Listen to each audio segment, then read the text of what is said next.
got all that stuff out. Don't worry about it. I did all right for now. Yeah, no, we did.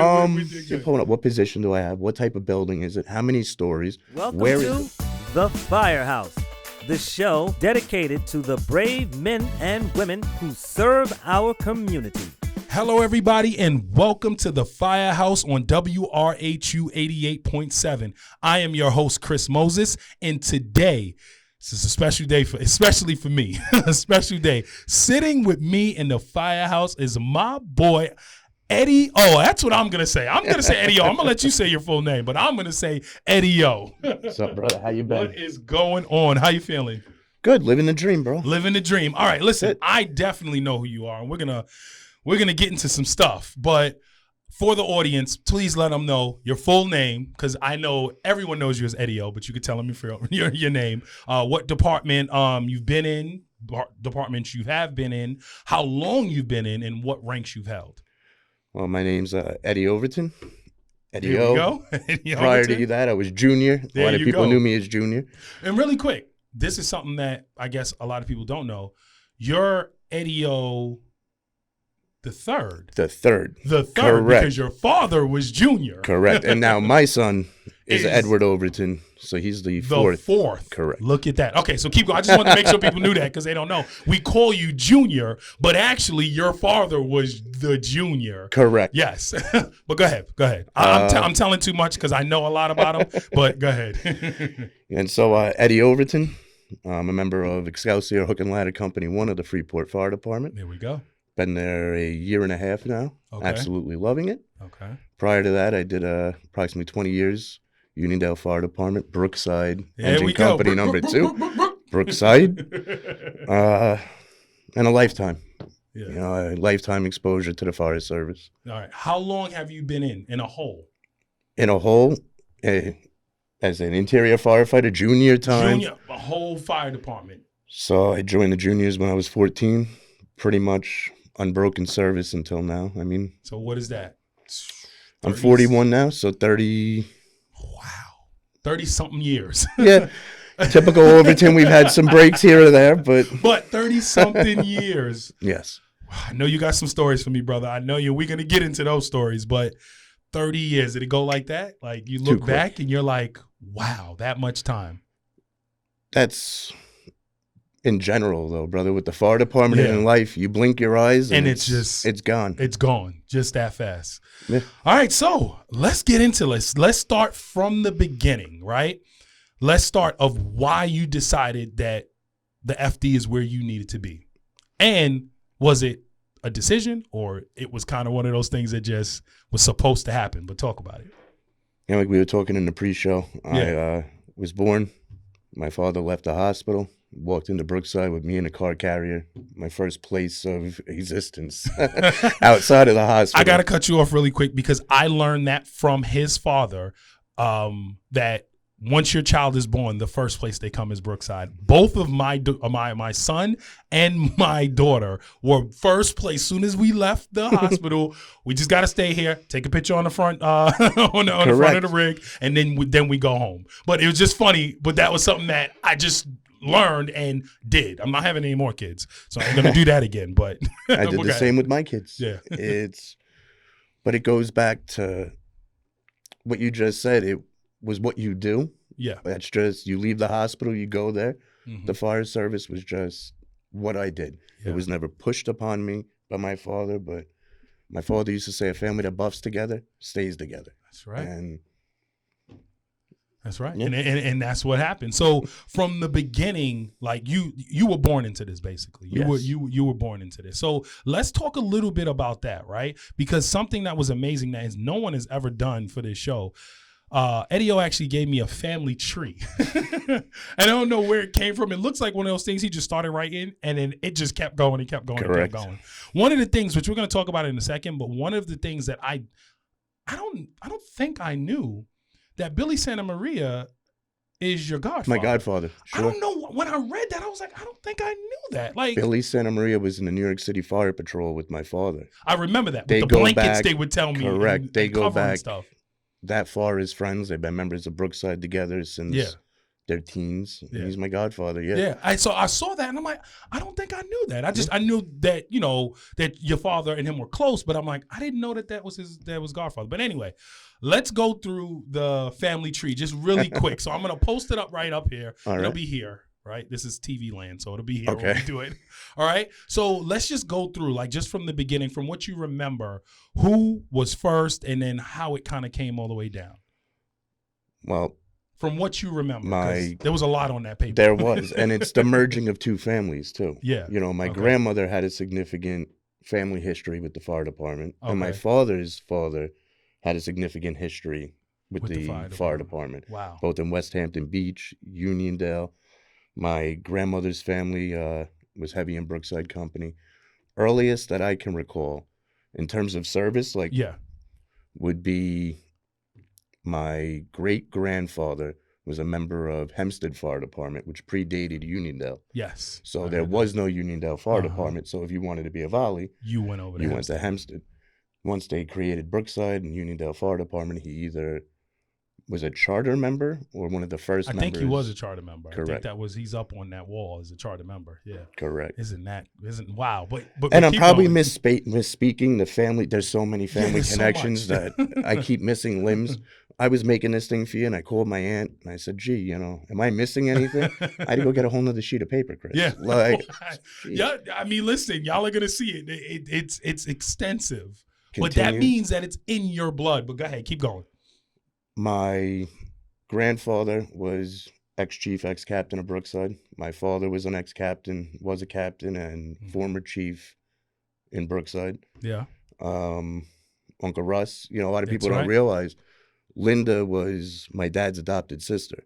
Like, legit. I didn't know that either. Yes. I know it's all Uncle Russ, but no, it was legit. Actually Uncle Russ. Correct. I didn't know that. Because everybody calls him Uncle Russ, so you didn't realize. Oh, seriously? Yeah. Wow. Okay. All right. It runs deep, man. You saw between PD and FD, it's just never ending. And then I'm putting my brother-in-law on, and my wife's going, well, you forgot my uncle. He was in Baldwin. So we created a whole thing. Well, now we got it, and it's going to be there forever. Wow. Wow. So like I said, it runs really deep. It runs really deep. It was just how my generation in the fire department in Nassau County grew up, too. It was just a way of life. You turned a certain age. It's where your uncles were. It's where your brothers were, your sisters. Every family function was at the firehouse. That's right. I had more uncles that aren't on that list because every member in Brookside between 1983 and 1998 was my uncle. Like, I'm still in contact with, Rick Porzia, Matt Gilbert. Yep. These guys that if I joined at 18, I would have never really known. But since I had a lifetime there, it spans multiple generations of people.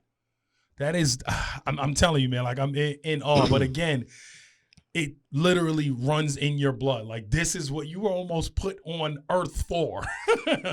One of my earliest memories as a child is a fire in Roosevelt off of Greenwich Street on New Year's Eve. And there was snow and ice everywhere. We went mutual aid, and my father went. I was there. I was in the juniors, and my grandmother was there in the ladies' auxiliary serving coffee. I'm like, what kind of family spends New Year's Eve in 3-degree weather in an ice storm? But that's just what we do. That's just what we do. That's it. That is it.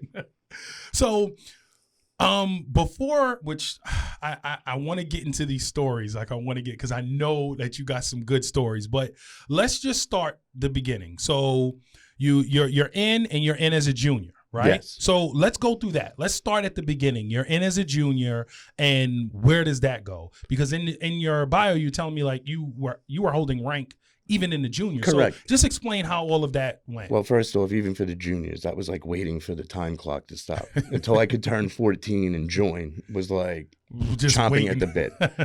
And once I was able to join, I was there with Eric Turner, Kevin Hicks, two people you've had on this show. That's right. Two great guys.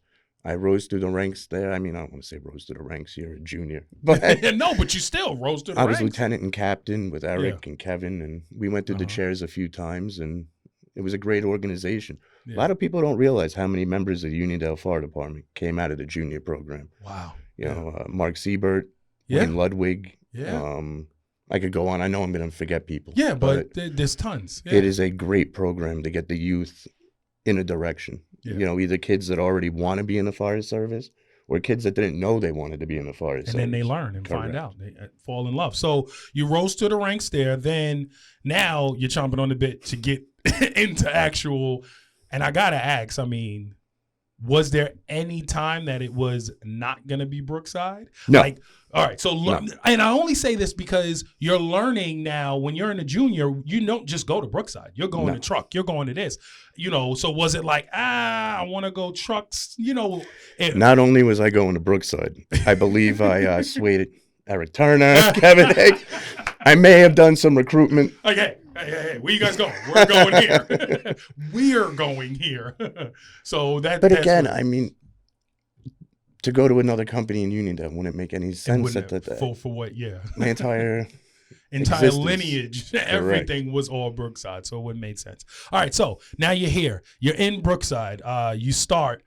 What makes you want to then rise to the ranks? Like, what makes you say, I want to now get into leadership? This crazy thing of leading all of these men. For over 50 years, Fire News has been the preferred publication for fire, rescue, and EMS heroes. Fire News print edition reaches Long Island, 17 states, and the District of Columbia. Visit firenews.com to see the latest news, read their digital prints, or follow them on Facebook and Instagram pages. In print, online, on social media, Fire News has you covered. Visit firenews.com.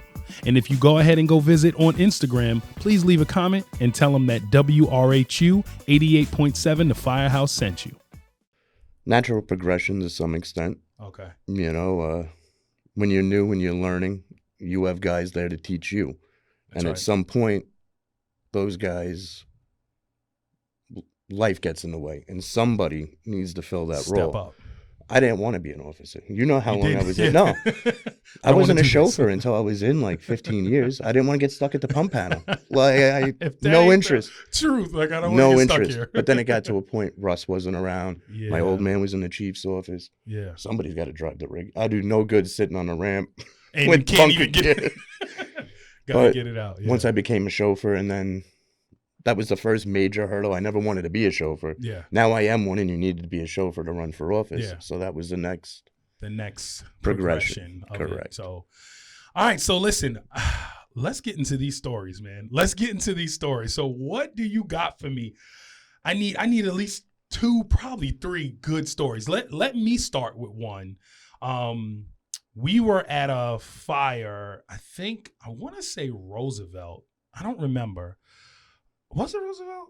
I think it was Roosevelt. But we're doing whatever we're doing, and I'm in there. And for our listeners and for the people that know Eddie O, he will hype you up, man. He'll be like, "Let's go, let's get it." And we're in there. I think you were backing me up, and he's patting me on the back. Let's go. I'm in there screaming, "I will kill you, fire! Let's go!" And he's back there like, "Yeah!"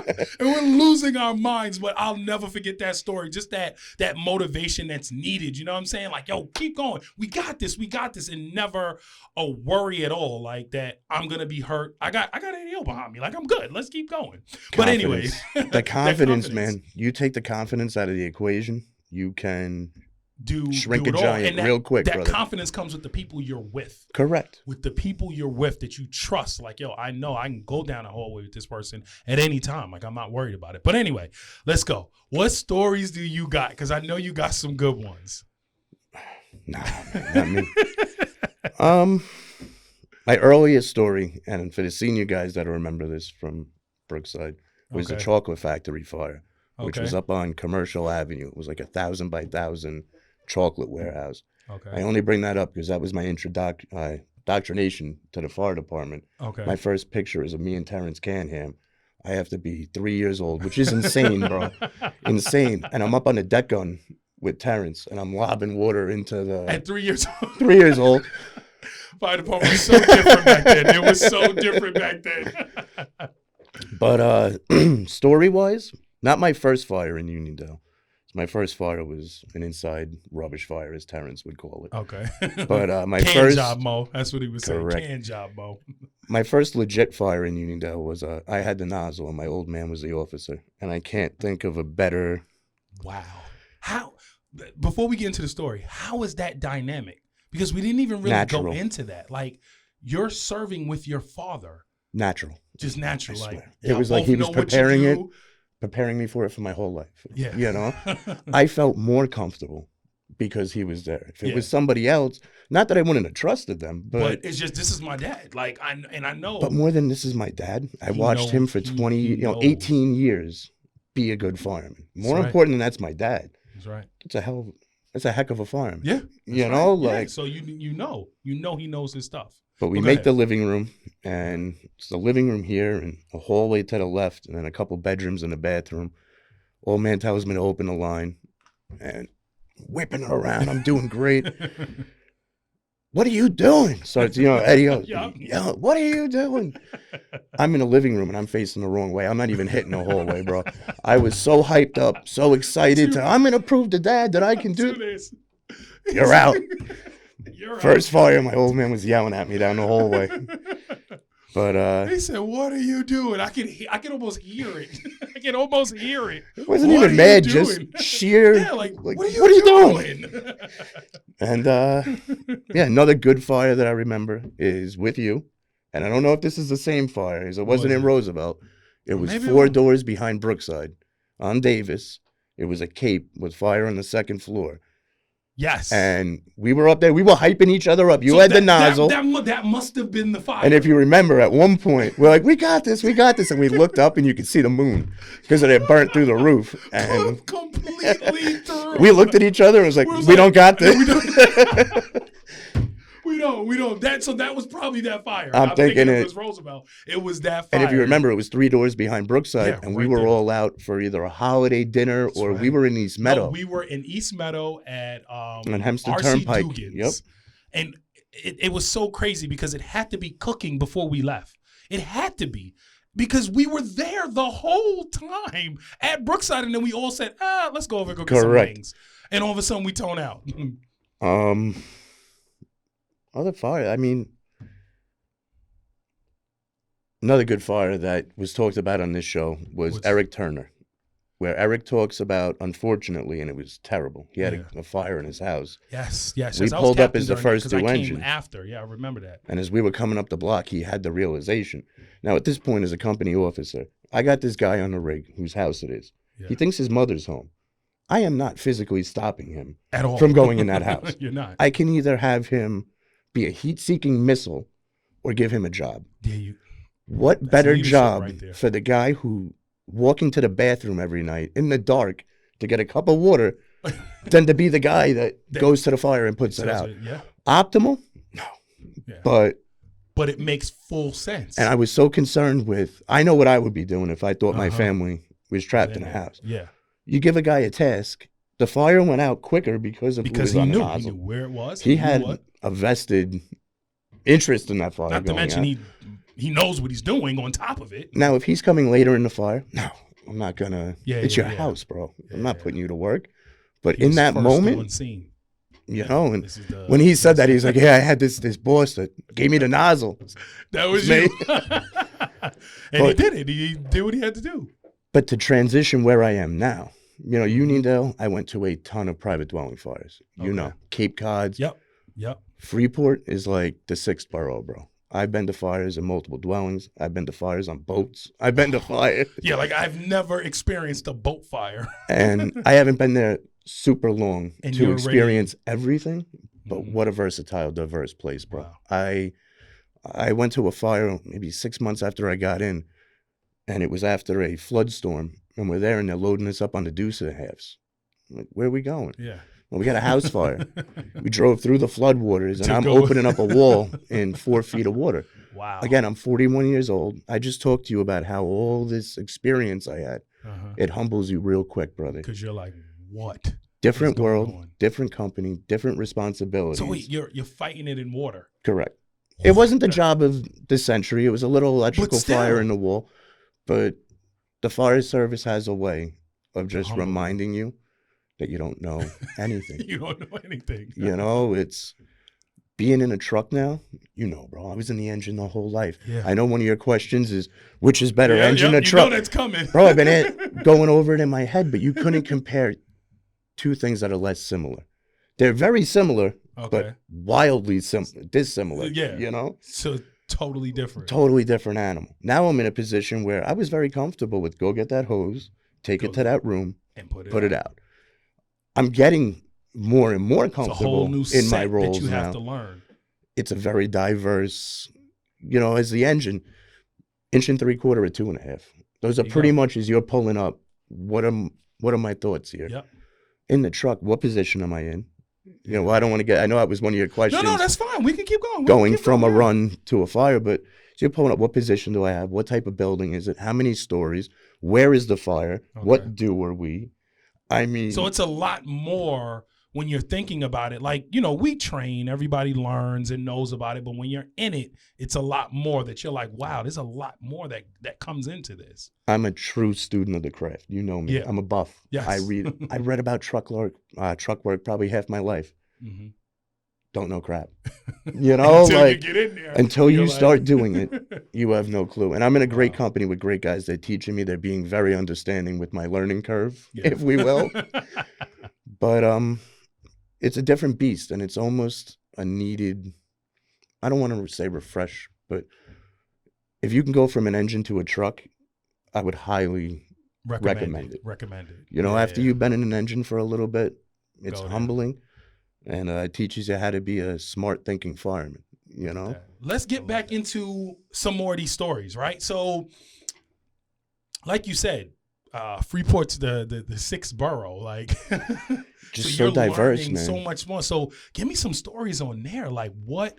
I mean, I want to know about the boat fire, to be honest. The boat fire was actually really interesting. It came in Jobtown Graphics is your go-to for custom prints, t-shirts, patches, stickers, and more, turning your creative ideas into reality. Owned and operated by a firefighter, they bring dedication and precision to every project. Whatever you can imagine, they can produce. Visit them at Jobtown Graphics on Instagram, Facebook, and TikTok. Drop a comment if you go on Instagram and tell them that WRHU 88.7 the Firehouse. It came in as a fire, smoke in the area of the marina. Okay. So, you know, you get smoke in the area all the time, and it amounts to anything. Nothing. I mean, it could be nothing. 7 a.m, okay. Smoke in the area. They get in and they transmit the working fire. I'm on my way home from work. Mm-hmm. I'm out. You know, by the time I get there, fire is extinguished. Then there's another boat that ends up burning on the other side of the marina. Wow. So now I'm on a Nassau County Marine unit with a hook in my hand, watching the sun come up over the bay as I'm putting out a fire on a boat. Walk me through that. Like, just walk me through that boat fire. Like, because I don't know how that goes. So walk me through that. Like, you pull up, they transmit it. Then what's next? Like, what are the next steps? So the boat is at the dock? Or it's at the dock. So it's at the dock. Correct. So what happens? Like, is it? I don't want to talk out of turn because this was literally my first boat fire I guess ever. What happened? But like, what was explained to me is it's similar to a car or Okay. any other vehicle, Okay. as long as it's not occupied. You know, if it's a houseboat and somebody's on the vessel. Because that's what I'm thinking. I'm like, do you treat it like a house fire? You go in, are you doing a search? You're doing that, and then or like, how does that work? I'll be honest. I am in that position. I'm the can man, so I follow the two guys ahead of me. That's the head of you. But they're stretching a line. The line is correct. There, the engine was stretching. We had everything. Correct. They had we had a line in operation off of the police boat. Okay. Police boat brought us around to the back of it. And the engine company, hose company. Oh, so there's a police boat that responded. No, they had a line on the dock. They handed us the line. And then came around with it. Correct. What goes through your mind, especially this being your first boat fire? Like, that's one thing I guess a lot of firefighters, we have the ground, right? I mean, of course, sometimes you may not, but for the most part, you have the ground. You could make a step into water. Correct. Like, how does that play into what you're doing? Like, you still got to do your job, but you're surrounded by water. Like, honest, humble answer was I was guided by the guys that have been there for a few years and they know how to operate at a boat fire. Okay. But once we determined the vessel had nobody on it, we didn't even really board the vessel. There's no need to just put it board out. the vessel. It was just put the fire out, and Okay. it ended up staying afloat. So And then it that's was fine. okay. But I guess that's also a possibility and things to think of, that this thing could go under eventually, right? Correct. Burn a hole through the side, start taking on water, and then that's it. You know, I got guys like Mike Gordon was on the show, Kevin Madigan. Yes. These are guys that have been in the department for like I talk about Uniondale, Yeah. my prior time. They talk about Freeport. So I am so guided by the guys down there that have been around. If you told me I was going to end up on a boat for a working fire, I would have told you were What are you insane. talking about? It's never gonna happen. Correct. So just keeping with Freeport, how does, if you can kind of walk us through how Freeport like works, right? Because I know a lot of people don't know, like, is Freeport, they don't have a district, or they don't have a department, or how does that work? It's a with you? department. It's a incorporated. It's a village. Okay, so can you explain that? They don't have a district, like a fire There's district. correct. So can you explain how that goes for the people that don't know? Well, it's run by the village. Okay. The services, and again, I really don't know. Yeah. This No, is I mean, my for as much as brief you do know. understanding as I have it is it's run by the village, and similar to how you would have a board of fire commissioners that determine how the funds are allocated. Yeah. The village mayor and board would allocate that. Okay, and then they'll take care of that or whatever like that. But it's a little bit different, like from Correct. there, right? So I gotta get into some of these questions. So first question that I got for you, right, is a common myth that you want to debunk about firefighting. Common myth. That fires have good visibility. Okay. You know, I've never been to a fire That you can where see. I can. You might have better visibility than others, Others. but I've never gone through a living room where the end table is just free burning with no smoke in the room. Like, That's a CGI fire. and that the other big misconception, especially with the volunteer fire service, is that if you don't know and you're inexperienced, that you can't join. Wow. You know, if you're willing and able, they'll teach you, bro. Yeah. Like, everybody in the volunteer fire service I've encountered has been willing to help and teach. And I think a lot of people don't come down and look to join because they're like, oh, I'm not trained in that. Nobody, I mean, I was kind of, but take you didn't know what you were doing Not before at you all. showed up, and you turned into a great member and a You great learn, nozzleman. And everyone teaches you. Yeah. correct. Yeah. So with that comes it. So what you're basically saying is, people, come down. So for our 100%. listeners, come down. You will learn. We'll teach you the tools that you need. There's nothing to lose. What do you Yeah. lose by going down and asking a few questions? That's right. What do I got to do? You're not happy. You don't think it's for you. You walk away. You're still And no that's worse it. off, right? Yeah. Then just move on. If it's Plenty of guys I know walked through the door of the firehouse, and it was the best decision that they ever made. Yeah. So That encourage they ever everybody made. out there. Give it a shot. I love that. I hope y'all hear that. Hear that right now. If you're thinking about it, come on down. Come on down if you're thinking about it right now. All right, so let's get to some more questions. Can you walk me through, like, I guess, a typical day in Freeport? Like, I guess We Sunday. get in 9 a.m. You know, I try to be there 9 to 10 after the kids go to school. Yeah. I try to clean up the firehouse. You know, first thing, check the garbage, do all that. Mm-hmm. I might be talking to you about how many years I have in the fire department. Don't mean nothing on Church Street, brother. Like, Right. so I I like come that. in, Don't mean nothing on Church Street. do my thing as best as I can. Yeah. I try to start the saws, try to go around the rig, make sure everything's squared up. Okay. Where I'm going to be riding that day.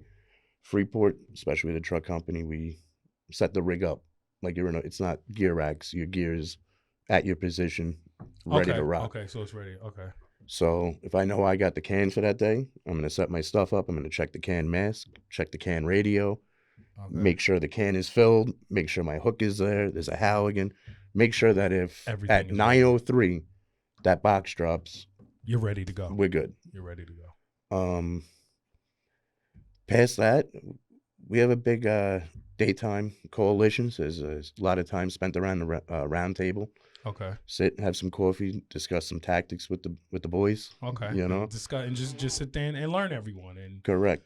yeah. We have a young group of eager kids, so usually somebody's around that'll come up and ask me a question. And Start training and start I'm showing. my father's kid. At some points, you ask me a question about ABC, and next thing you know, we're at Z. But It's all right.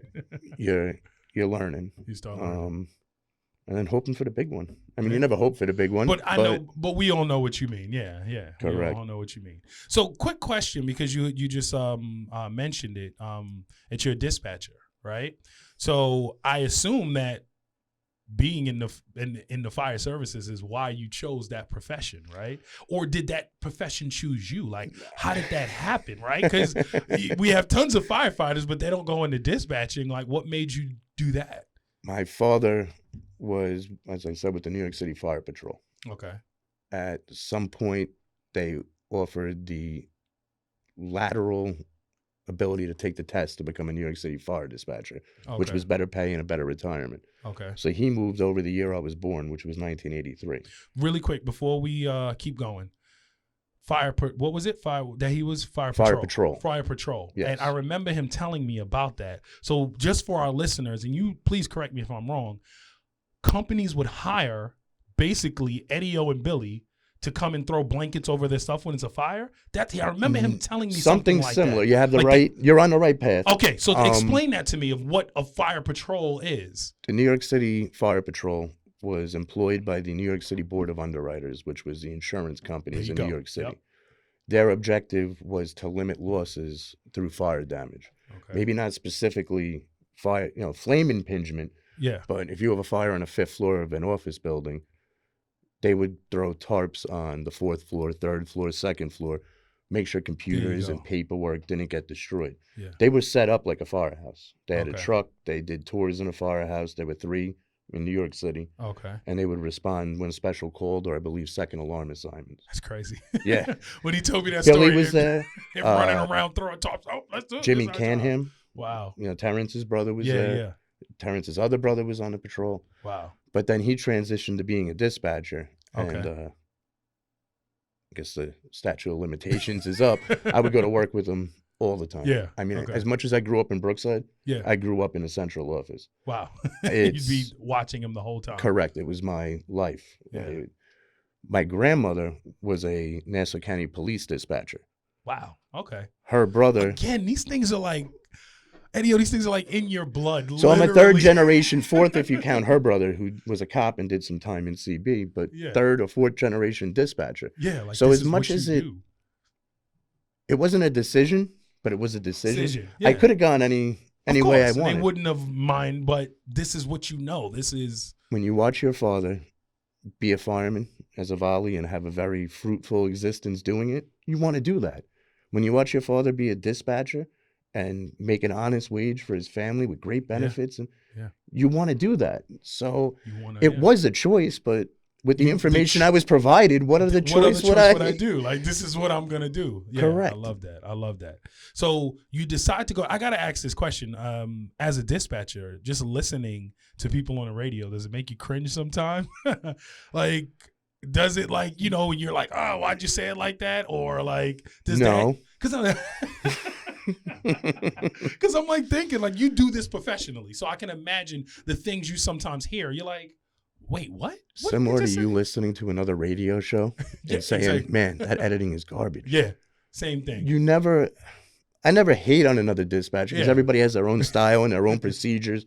You might not know why they're doing something a certain way, but you can certainly listen and be like, maybe I do that different. Not that I'm an all-star. If you ask, I've had my moments, brother. So You've had your moments, but still, I just always wonder that because that's what you do. To hear it, just in Freeport, to hear it, to hear all the different, even when you're in Uniondale, just to hear it is just like, this is what you do. So I feel like in the back of your head, you're always critiquing it. But where my career comes into play with the volleys is I understand that the initial call molds the incident. The information that dispatcher gets from the caller is going to affect the entire outcome of the call. They say we have smoke and I hang up the call with that, or you're getting the smoke. Where is the smoke? Where is it coming from? What floor are you? Volleys? I mean, yeah. Same in terms thing. of the volleys, just hearing that, I know it's just like, but again, it's in your blood. This is what you do. Correct. This is what you do. I mean, from fire to dispatch, it's been in your blood, and I think that's dope. Go ahead, you were gonna say something. None. It's just I've always had a positive experience, so it's encouraged me to do more. Again, if I I can't imagine what it's like to watch a father get up every day, Yeah. put on dirty jeans and dirty boots and go to the coal mine, hating his life. Like Yeah, my yeah. father Loved going to work.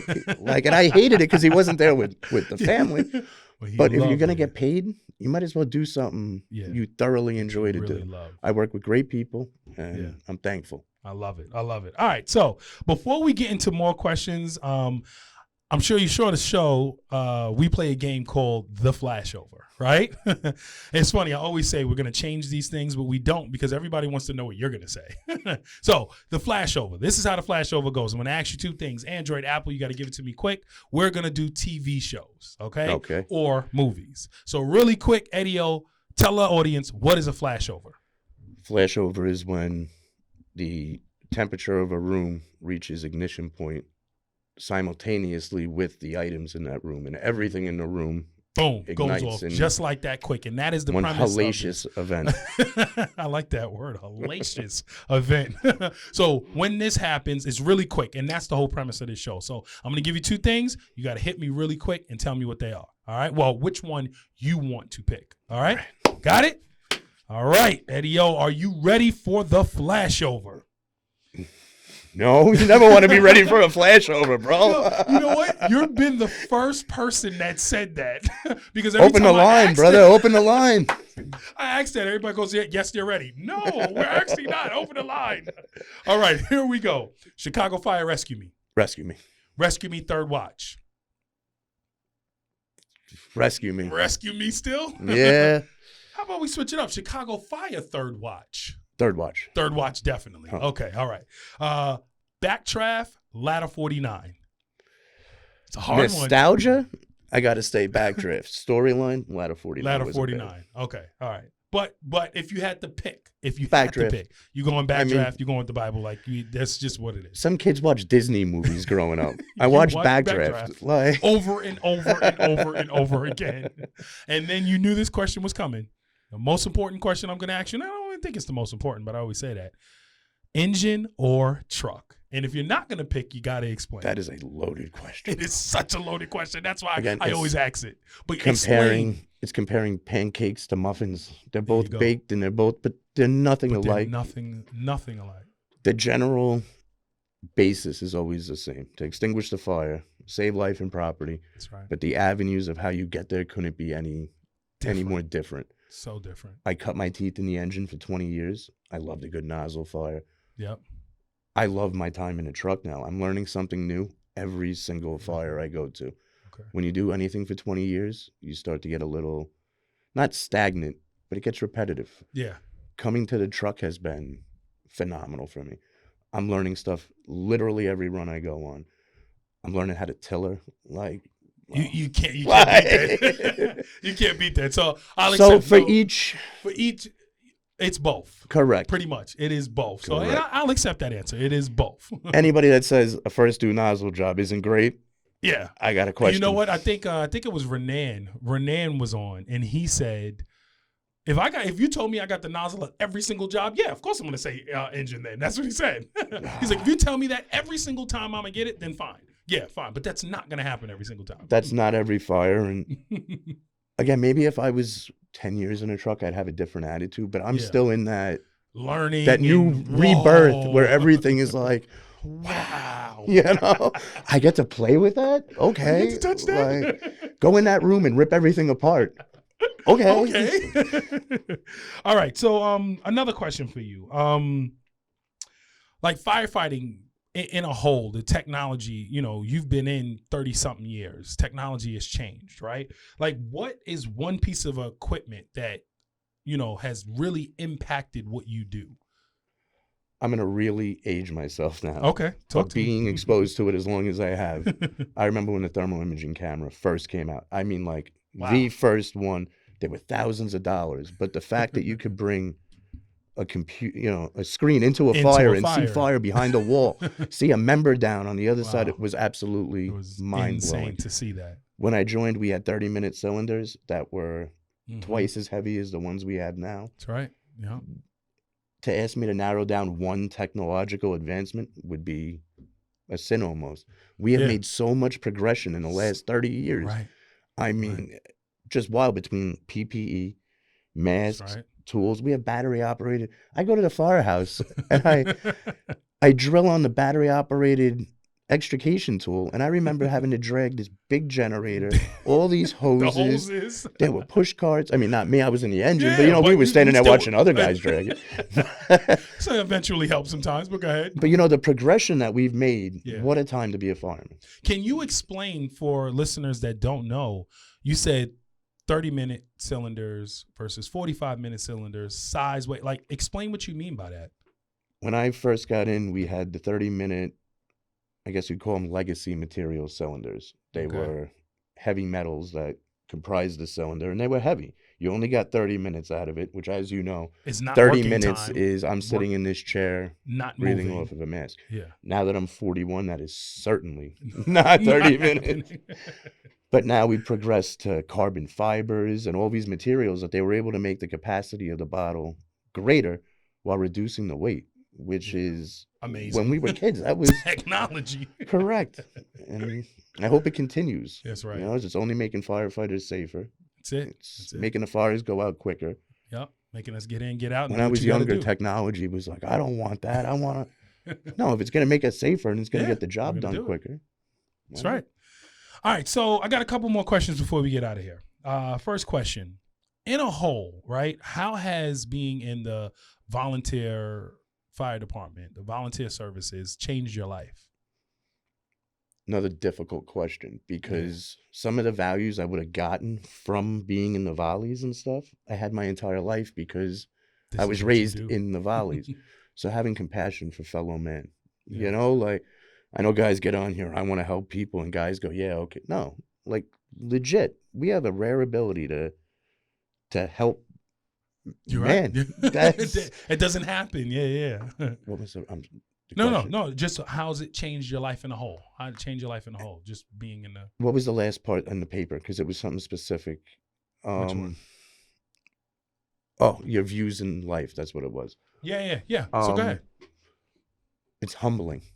You have the opportunity, I don't know if that's the right word, to visit people's lives in inopportune times. Yeah. You see true reality of how people live, how they struggle. This isn't, oh, mom and dad are coming over, so I got to clean up. And you're showing up at Yeah, these you're people's showing up- doorstep at 3 o'clock in the morning. Morning. You see life, bro, and you Yeah. realize just how fortunate you are. Yeah. It's. Yeah. I don't want to Yeah. sound corny, But but it's true. It's true. you go into some houses and you're like, damn. Wow. Like- Yeah. You're like, wow. And then you're like, look at what I got. Look at what I'm complaining about. And it also makes you realize to never get too comfortable Yeah. at any given moment. It can, like that. It can happen. And that's a lesson I think every fireman, whether paid, volley, They you see all just the fragility of life. Is that what they say? Yep. You go from all is well, To done. and done in one. That's it. You're So right. I think You're that's so something true. that the fire Yep. department has taught me. Be grateful for what you got. Be grateful that you're And here. do that. I love that. All right. So last question for the probie that just got in 6 months or even a month, or the person that's listening and is like, you know what, I want to join, or I'm thinking about joining. What type of advice would you want to give them? First and foremost, and this is going to sound terrible, but No, go ahead. ears open, mouth shut. When you walk in that door, That's right. you are going to get a ton of information thrown at you. More than you'll ever be able to process if you're too worried about responding to it. Yeah. Be a sponge. Just sit there for the first, and I'm not saying you can't ask questions, but for your first little bit there, soak it in. Really right. absorb what you're hearing. Mhm. Far too many times I see guys ask a question. How do you start that saw? Well, you want to pull, okay, but then how do you start that saw?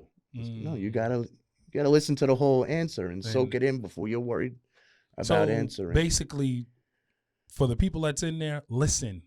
Yes. Listen. Take the cotton out of your ears and put it in your mouth. Listen. And this is going to be paramount to all else. And I say this when I talk to new parents too. Key to parenting, key to being a great new member, give a damn. Yeah. You don't care about your kid, care about your company, Yeah. care about the outcome. Chris, I've been out of Brookside a while now. You called, you asked me, Brookside for life. Yeah. Like, I that's got right, you, you're here. you know? Yeah. Yep. That is key. Is what it is. I love that. I love that. You know what? We're gonna end on that note because I love that. I love that right there, man. But am I forgetting anything? Is there anything else you want to shout out? Anything you want to say? Anything I'm forgetting? Just shout out to the boys on Church Street, man. There I we can't go. say it enough. And of course, Brookside. I don't want to Dead End Kids, right? dead end kids. There we go. I mean, they took in a kid that didn't know, an old man that didn't know anything, and they're teaching me the ways. And I'm very, very. But yeah. Anything else that I'm forgetting, or anything else that you want to say? I'd be remiss. I got to thank my family. Okay. Especially Bryn. You know, my wife. Bryn, yes. 15 years in a relationship with somebody in emergency services. I think sometimes we forget about the family. Yeah. You know, I'm running out the door Christmas morning, Thanksgiving. That's right. And for the most part, I'm sure, look, no wife is ever happy. No, but they're understanding. And I think if it wasn't for the families, the volunteer fire service would be... It couldn't happen. It would cease to exist. Not. All right, so really quick, before we get out of here, if there is one person that you could bring to this show that you think should be on this show, shout their name out right now. Who do you think should be on this show? Whether they're going to come or not, we're still going to shout them out. Like on the air? You put me in a bad spot. Oh, man. Well, I know you've been in his ear, and I've been in his ear. I'd love to get Bill Santa Maria on. There we go. I really do. My godfather. He's got experience with the fire patrol. We got to get Billy on here. Grab in Uniondale. He's a cop for 20 years, I think. We're going to talk about that. All right, so I'm gonna ping on him in Facebook and be like, hey, come on, man. Off camera. Yeah. I'll slide you a few names. But all right, gotcha. All right, but anyway, listen. My boy, thank you. Always a pleasure, yes, Chris. man. Thank you so much for coming down and just talking to the people. Thank you for having me. Thank you so much. All right. So everyone, I hope you enjoyed that. You just heard from Edward Overton III from Freeport Truck, the Dead End Kids, baby. Did I say it right? Yeah. Excelsior, right? About his life as a firefighter. I hope you all enjoyed that conversation. Please like, share, subscribe, do all of those things. I'm your host, Chris Moses, and please tune in next week to another great conversation in the Firehouse.